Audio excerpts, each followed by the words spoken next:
Halo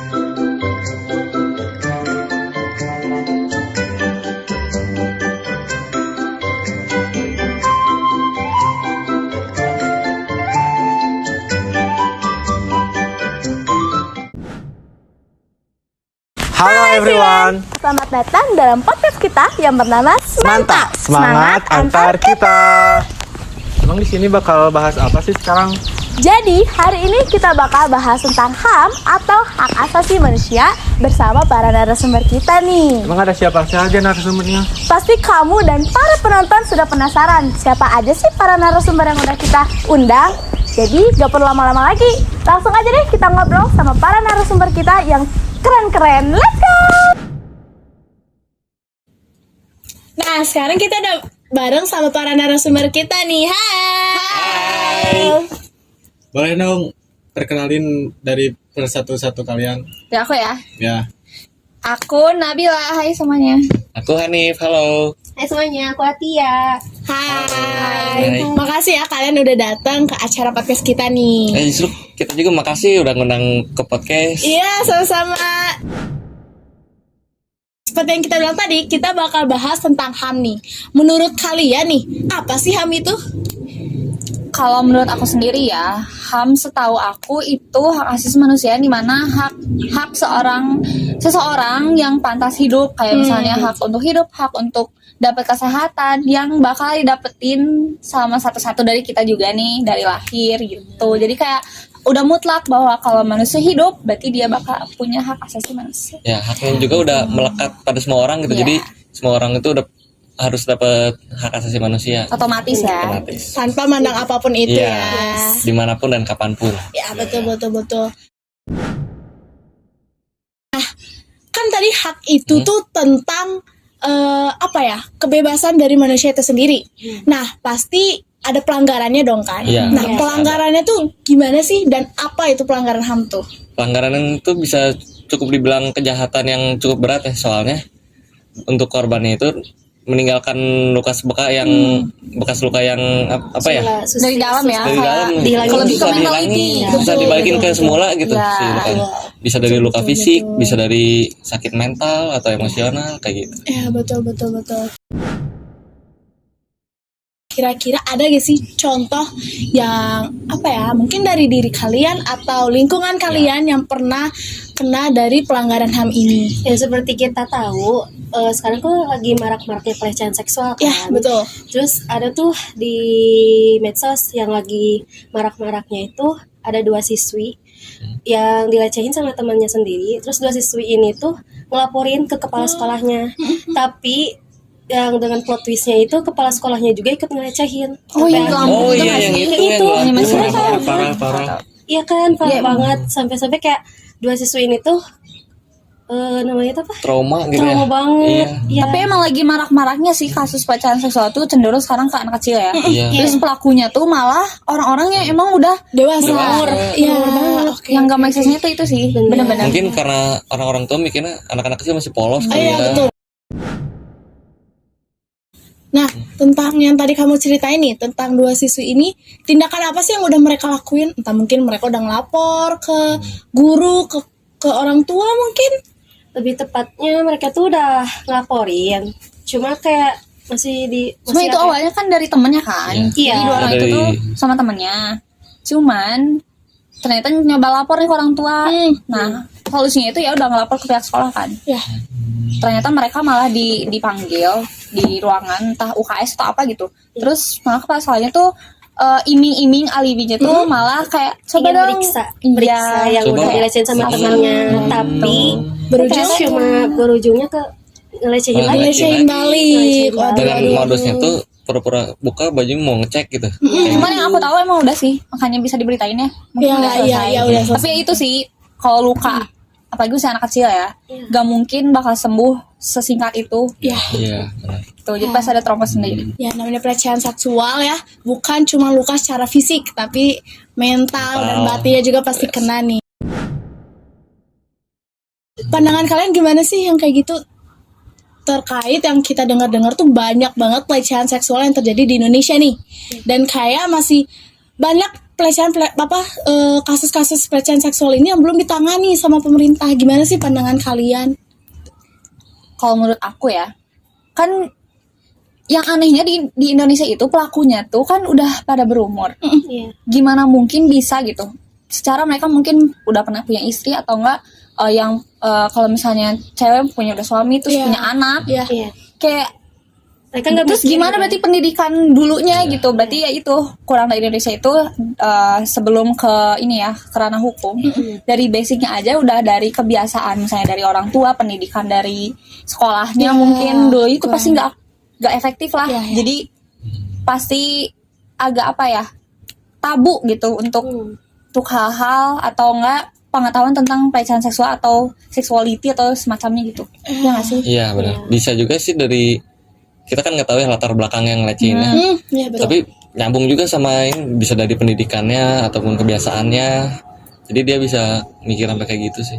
Terus menurut aku juga hukum di Indonesia itu masih kurang Kurang sigap. Iya, sigap. sigap Terus gitu. kalau apa-apa kalau pakai uang jadi kayak langsung bebas gitu. Iya. Padahal Benar, belum benar, adil benar. gitu Iya. hukuman yang harus dia terima Nah, itu. iya nggak sih? Gara-gara itu juga korban itu malah jadi dia. Iya benar. Dan nanti tuh kalau misalkan ada kejadian itu lagi si korbannya juga jadi malas buat ngelaporinnya karena kalau misalkan terus pakai uang ditanganinnya pasti gak akan selesai karena hukum di Indonesia tuh masih belum sigap Sigap banget ya. Iya, belum gitu sigap. buat masyarakat. Iya betul. Kalian pernah nggak sih mengalami atau misalnya nyaksi ini teman kalian yang pernah kena kasus pelecehan seksual?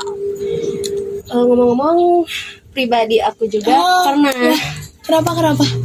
Waktu itu aku pernah beli es potong tuh. Tahu kan kalau bentuk es potong kayak Yang gimana, panjang, yang panjang kayak gitu kan. Terus aku beli tuh, aku makan di jalan.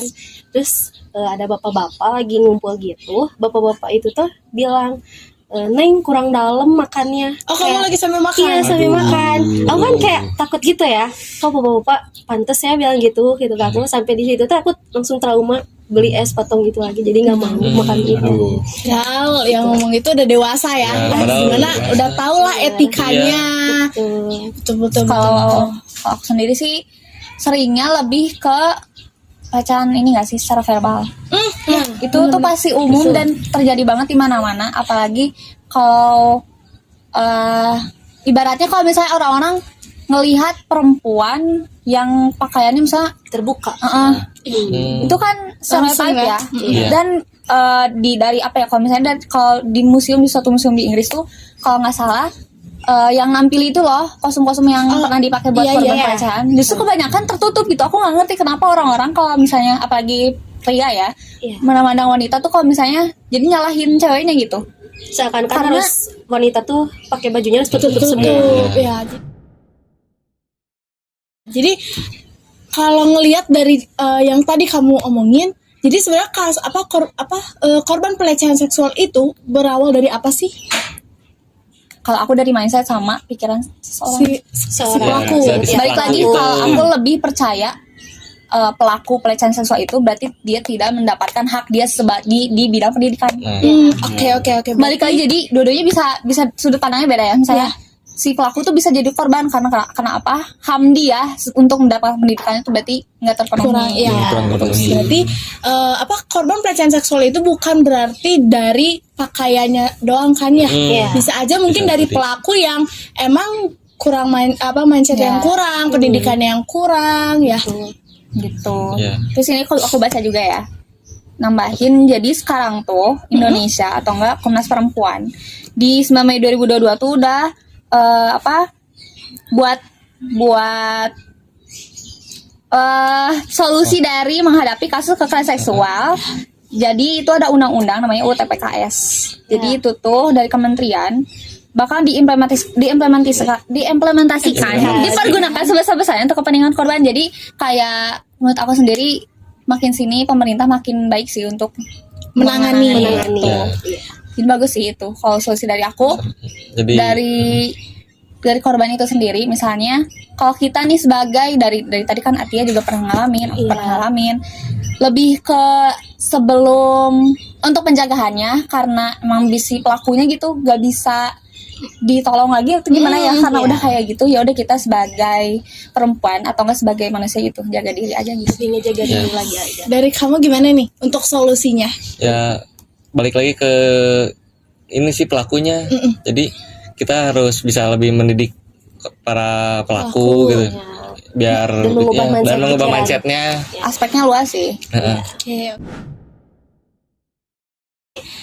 Nah, berarti sekarang kita bukan titik teraknya, lebih ke kita punya solusi lah ya dari pencegahan Iya. si pelecehan seksual ini, dan semoga para korban-korban yang sudah mengalami pelecehan seksual di luar sana, baik yang sudah tertangani maupun yang belum tertangani, bisa segera pulih dari traumanya, dari lukanya. Nah, mungkin ada pesan bagi korban-korban di luar sana dari para narasumber kita? Jangan takut untuk berbicara. Ya, Dan jangan takut juga buat ngelapor. ya, betul. Ketahuilah Indonesia akan sembuh dari penyakit itu sesegera mungkin. Jadi kita harus percaya dari kita sendiri, orang terdekat mungkin itu paling simpel.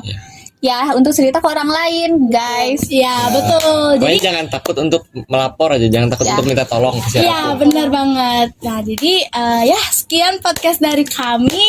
Semoga podcast dari kami ini bermanfaat bagi penonton sekalian dan bisa menjadi solusi atau pencegahan agar tidak terjadinya agar tidak terjadinya pelecehan seksual ya.